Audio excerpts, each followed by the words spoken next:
Hello, it's great to be back at UX New Zealand, if only virtually. I got to speak at the conference in 2016 and I was struck by the feeling of community. And now I'm sat here on my own and you're sat together in a room on the other side of the world, and it strikes me that reality is a tricky concept. We can all have a tendency to experience what Lee Ross calls naive realism, as the tendency to believe that there is a knowable, objective reality out there for us all to experience on the same terms if everyone were as rational and reasonable as we are. I think at times it's been tempting to think that COVID, this global phenomena, has created a sort of shared reality. But we know that's not true. Medically, emotionally, practically, the experience has varied massively. We've not all experienced the same things. In fact, COVID reinforces the fact that most of the time reality is just a consensus which enables communication and collaboration. This talk is about how we might consider that consensus. It's mainly focused on building teams and sustaining them to achieve outcomes and to provide support for their members. It's also about innovation, the power of language, the need for design, and in particular, the power of information architecture or an IA mindset. And it's secretly about the nature of reality itself. I want to convince you that reality does not come ready-made. It takes effort. We need to acknowledge that, and when we do, we can build creative, diverse communities and teams to shape reality together. So, let's get started.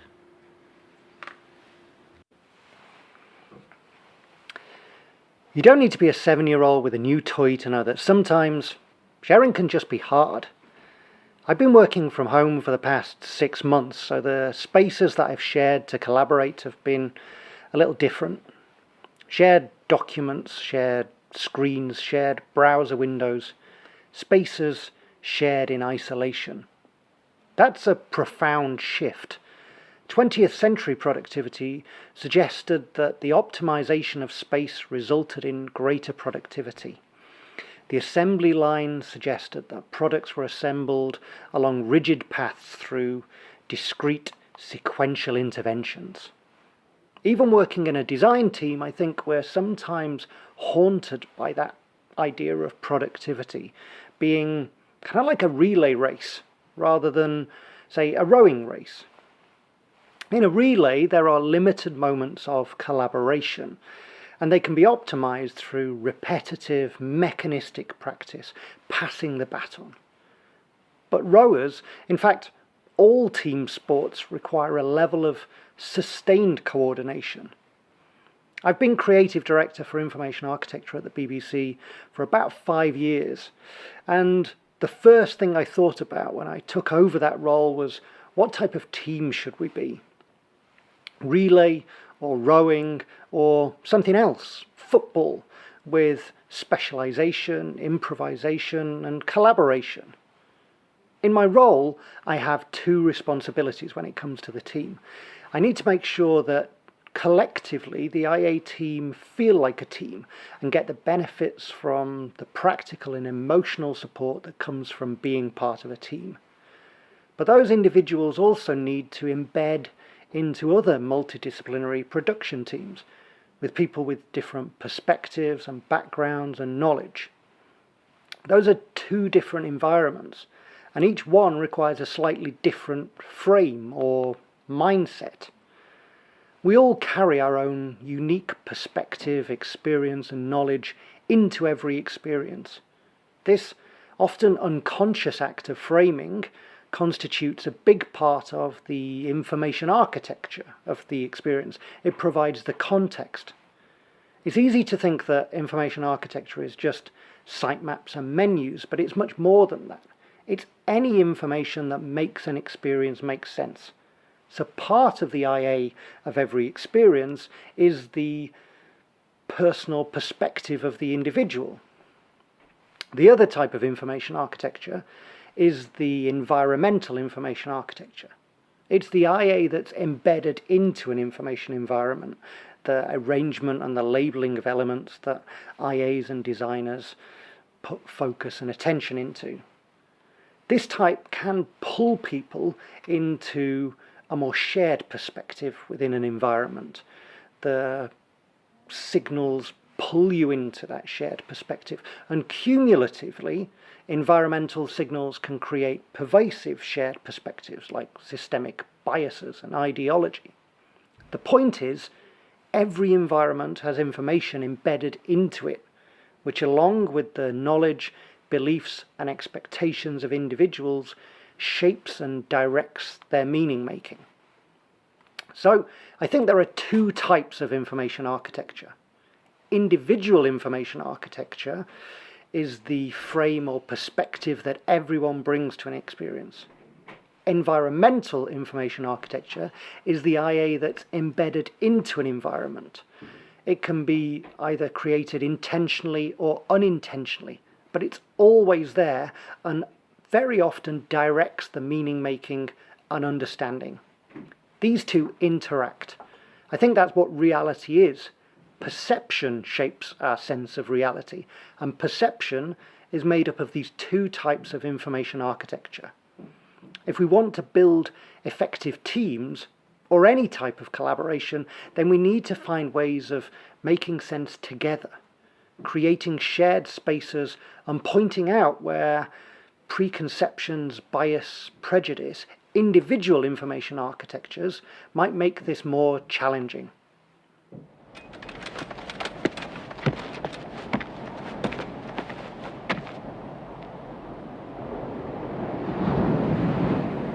Got very good arms. He didn't fall? Inconceivable! You keep using the word. I don't think it means what you think it means.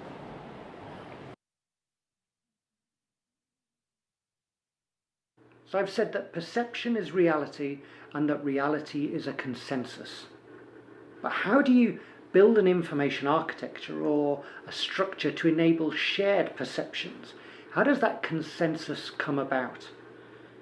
Well, for most of us, COVID has introduced some level of heightened physical distance, but I'm suggesting that distance always exists between individuals and groups, because sometimes when you say a word, it does not mean what you think it means, at least to the person hearing the word. This is a super simplified model of information transfer. It starts with an encoder. Imagine me talking. I've got some information that I want to convey, and I carefully design my communication and choose an information technology to convey that message. I try to use sounds and pictures and words. This is transmitted, and the receiver, you, grab that information and decode it and then interpret the meaning. There are multiple points where interference can enter the system. In fact, let's try an experiment. I'm going to flash up the names of some colours, and I want you to shout out the colour that the word is printed in. That should be easy, right? Let's go.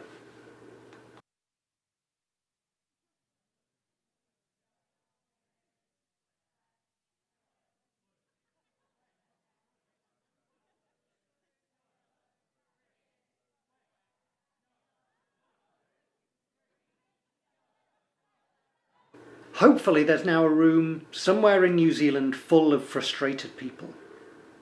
Sometimes decoding information and communicating effectively is challenging. The clarity of the signal is overcome by noise or filters which intervene. In my model, these filters are the individual information architecture of a recipient. We see through the colour experiment that some bits of communication are easier than others. Where the word meaning and the colour meaning match, we find it easier to say the colour. But when there's some dissonance between the two, the information and meaning making is harder for us. Right now, some people are uneasy that the audio and the video are out of sync. It's the same sort of feeling as when someone uses a word, you're not sure what it means, but everyone else in the room nods. When individual and environmental information architectures are incompatible, you experience a sort of cognitive dissonance. Feedback conversations are a good example of this. They're often coloured and shaped by emotions, which can frame and filter the meaning that's available to each person. I've got access to my perceptions of the action of the other person, but I don't have access to their motivations or intentions. Likewise, they don't have access to my motivations or intentions for the conversation. They hear my words through the filter of their expectations.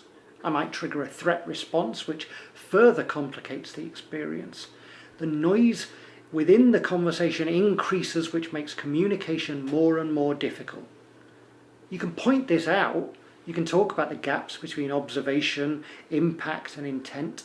You can talk about automatic responses and introduce process moves into the conversation to navigate it more effectively. There's more on this type of thinking in this book. The point is, it requires effort to communicate and collaborate effectively. You often need to put conscious effort into constructing shared realities, which brings us to the next chapter.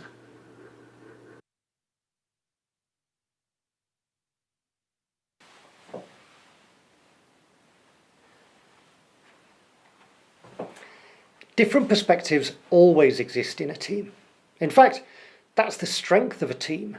Diversity of expertise, perspective, backgrounds and knowledge results in more creative ideas. Diversity is the strength which underpins most successful teams. Those teams find a way to align while making the most of diversity. I think they do this by literally making the best of both worlds.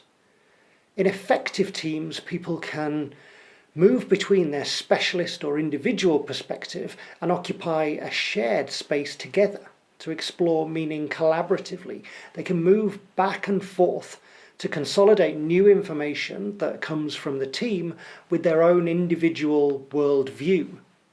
This switching and sharing perspectives removes barriers that might otherwise trick you into seeing the world as black and white, when in effect most things are grey. One way of helping with this is by creating what Carlyle calls boundary objects. Shared, meaningful artifacts at the boundaries of knowledge, where things are least shared and most ambiguous.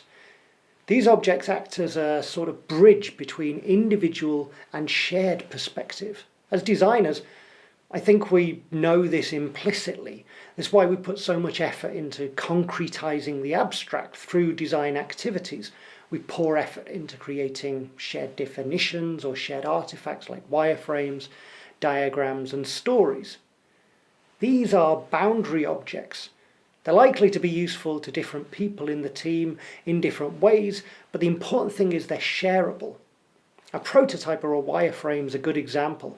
A visual designer might focus on one set of details, an IA will focus on another, and an engineer focus on another. But they do this while looking at the same object.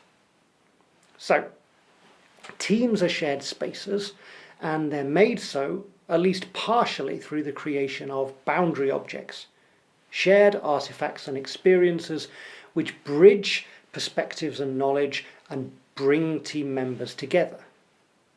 But the boundaries that trip up teams aren't limited to knowledge. There are also a set of cultural barriers that can make collaboration more difficult. Because even if you set off and establish shared definitions and areas of expertise, things change often. Without shared values and behaviours within a team, a shared language often isn't enough. That's one reason why the tools and rituals used to form teams are so important. They create a set of boundary objects at the foundation of the team. They make implicit knowledge and assumptions within a group explicit. And they can start by creating that shared space, which can then be expanded and reinforced through collaboration and team activities. There are lots of ways of forming teams and creating this first shared perspective. But we've been pretty heavy on theory so far, so I thought I'd talk through a practical example. This is a template for a workshop that I ran remotely shortly after our first national lockdown, when we were forming a new team for a new project. I started the session by talking about shared experiences and values, I used a brilliant set of templates from the design team at Dropbox for this. They encourage team members to talk through past experiences and begin to trust each other. After this first workshop, I asked each individual member to create and complete a sort of kick-off canvas, which had a set of questions designed to expand that pool of shared meaning within the group. It collected information that's useful to me as I assign and coordinate work, and also helps members to learn more about each other, their individual working preferences, and how they might like to collaborate more effectively. I could then use these inputs to talk about a shared vision for the project, build in development opportunities into the delivery for each member, and adapt my style for each member of the team. So I asked about working style preferences, comfort with ambiguity and conflict, existing relationships within the organisation, and these got people on the same page working in the same direction. The template that I used was inspired by this one here, or you can download my variation from this address. But instead of just giving you a template, I want to talk about the design of that template, because it's designed intentionally to create a set of behavioural boundary objects, shared commitments to a set of behaviours. So let's look at the 5 behaviours that I focused on, each one taken from Patrick Lencioni's Dysfunctions of a Team. The first barrier to effective teaming is a lack of trust. Without trust, it's difficult to do anything. Members conceal weaknesses, mistakes and objectives and ambitions from each other. They don't ask for help. There's little honest feedback. Without trust, people are more likely to jump to conclusions about the intentions and aptitudes of each other without doing the work to understand them. People are more likely to remain focused on narrow areas of responsibility. Trust overcomes those barriers. It reinforces and energizes teams, which makes building bridges across knowledge and skills easier. That's why team forming activities, like the one that I described earlier, should probably begin with trust building. It opens up conversations, and that can help build trust in a group. Another name for trust is psychological safety. With psychological safety and trust, you expand the shared space that a team can occupy. You bring more types of questions and interactions into scope. Without trust, fear can overcome a team. We're hardwired to avoid some types of conversations, those with challenge and judgment and feedback. This fear shrinks the types of conversations and learning opportunities that a group can support. When some conversations are off the table, you've already limited the potential range of solutions to begin with. Which brings us to the second barrier to overcome, a fear of conflict and challenge. Trust is so critical because without it, teams don't engage in honest debate. That creates 2 problems. It can stifle conflict, which can result in back-channel sniping and a build-up of resentment. It also leads to poorer decision-making. You miss out on the full potential of the group because you're unlikely to hear from all the members. Plus, meetings are boring without people questioning ideas, exploring perspectives. People spend all their time doing interpersonal risk management rather than really collaborating. Conflict can prove difficult to navigate. Productive conflict feels more like dialogue.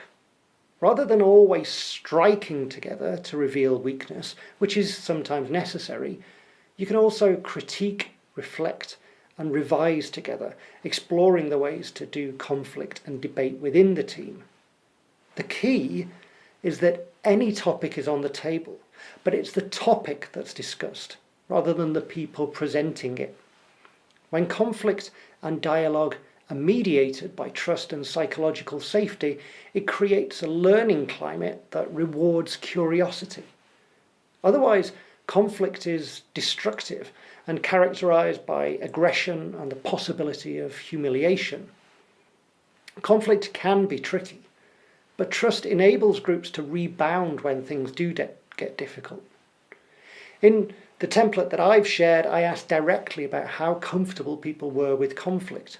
This opens up a discussion within the group about preferences and styles connected to conflict and challenge. We can then adopt practical techniques as a group for conflict, building on that foundation of trust. Thirdly, Lencioni talks about teams where a lack of buy-in prevents team members from committing to decisions. Without effective dialogue and challenge in a group, you're less likely to see commitment. And without discussion and direction, ambiguity can overcome the team. People revert to their own perspective, which fragments the efforts of the team and the direction. Without commitment, you just go round and round having the same discussion over and over again, so people get frustrated. Decisions direct people. They bring cohesion to the efforts of individuals. They enable you to learn from mistakes because you've got a shared sense of the desired intentions and outcomes. And they make changing direction easier because you have a single shared direction in the first place. When teams don't commit to a clear plan of action, peer-to-peer accountability suffers. Even the most focused and driven individuals hesitate to call each other out. So, have conversations about decision-making processes. I've used this grid in the past to facilitate conversations within a group about how we'll make decisions. That introduces a language of decision-making to the group and helps to form a sort of behavioural contract within the group so that expectations are aligned. Lencioni's final two barriers focus on accountability and attention to results. If a team doesn't commit, then it can't be held accountable. That can create resentment and a slow march towards mediocrity. That inevitably leads to the fifth and final barrier, a team that's not focused on results. That means that the team isn't really a thing. You might start to see that individual ego and recognition becomes more important than the outputs of the team. Worse than that is that when no one cares about either the team or their individual performance, the team stagnates, individuals fail to grow, anyone with ambition leaves, anyone who stays becomes easily distracted. In the template, I made sure to ask about individual development and personal objectives, and by doing this openly, they can become shared objectives and part of the purpose of the team to help everyone to succeed personally as we move towards the shared objective that the team was originally formed for.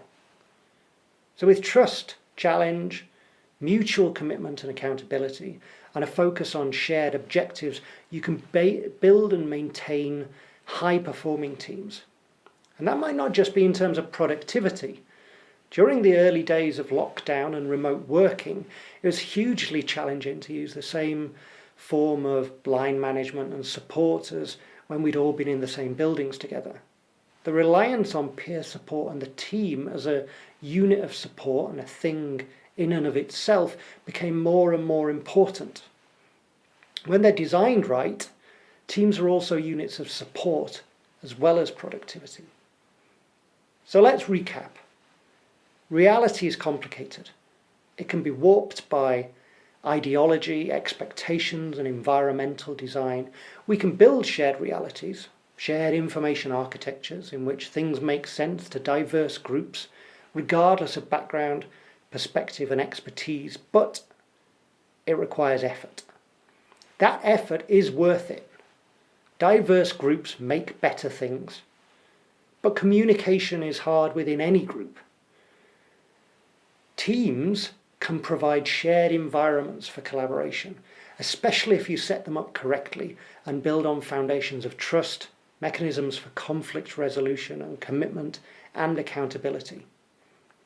I've shared a few ways to start to build those characteristics, and you might have noticed that although some are designed to arrive at a sort of shared contract, teams really aren't created through rules or guidelines or slogans.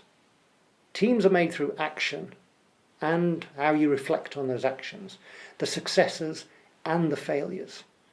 So to finish this talk, I wanted to speak about a mindset that can be valuable in teaming and leading teams, a way to shape those conversations that through delivery enable you to talk about how you've done and how you might do better in the future.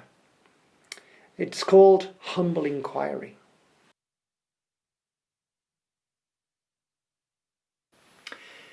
If we ever needed a reminder that the world is an unpredictable place, then along came 2020. COVID is also a reminder that wanting something to be true doesn't make it true. You can't just wish your way into a desirable outcome. Sometimes the best thing for a leader to do is make a plan, communicate it clearly and stick to it. But at times of high uncertainty, ambiguity and unpredictability, asking is often as important as deciding and telling. When you have a team of smart people around you, finding a way to ask questions and share information is actually the key to success. That requires skills and the right sort of asking. Some people weaponize inquiry. They use questioning as a tool to suppress and oppress others, to dominate them. This form of confrontational inquiry can see you insert your own ideas in the form of questions. Ever experienced that? Another form of inquiry is diagnostic inquiry. It's driven by curiosity, but it's focused on a specific area or agenda. You steer and maintain the focus on that area. So it's still coercive to some extent. And then there's process inquiry, which gets meta and asks about the inquiry that's taking place. We can see the impact of these different forms of asking through an example. Compare, are you upset? Have I upset you? Versus, what should I be asking you about now? Versus, is it okay to be talking about this today? Humble inquiry is often the most useful form of asking, especially when you want to initiate and build relationships. I've talked about how our individual information architecture shapes our perception. Without conscious and intentional effort, it can also direct our interactions, particularly at times of stress, like in a global pandemic. What comes out of our mouth and our overall demeanour is deeply dependent on what's going on in our head. To be effective, we need to learn what these distortions and impulses might be.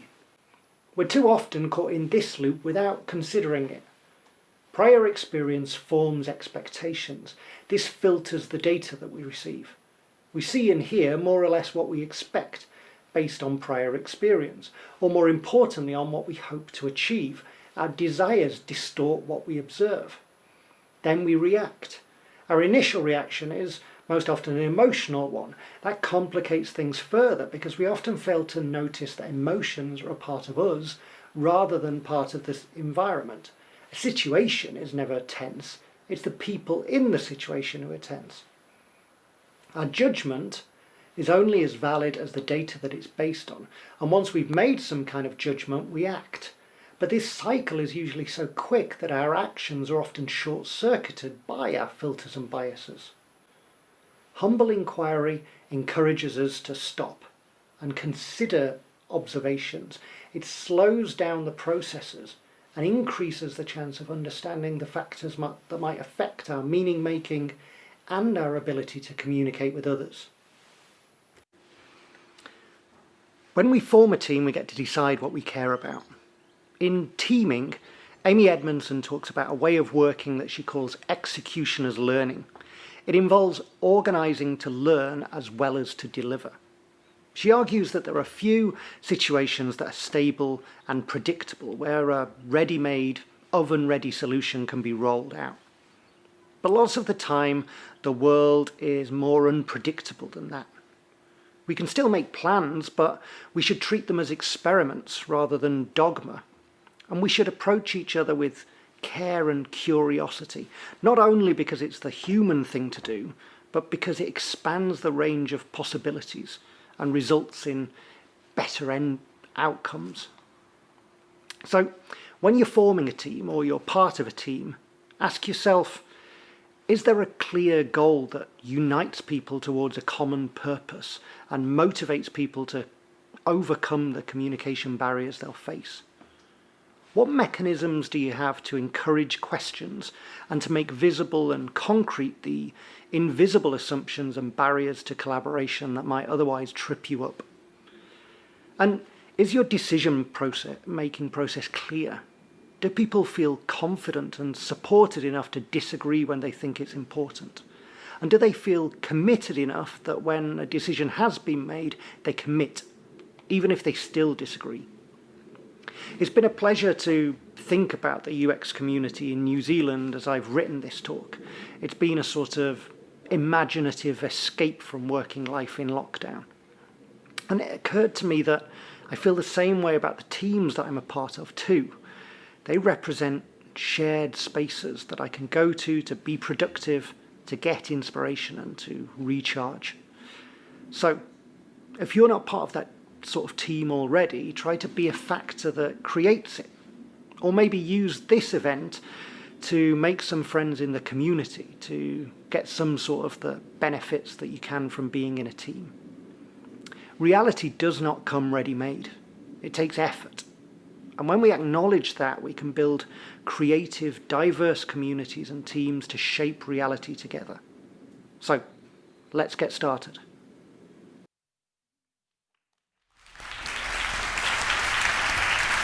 Wow.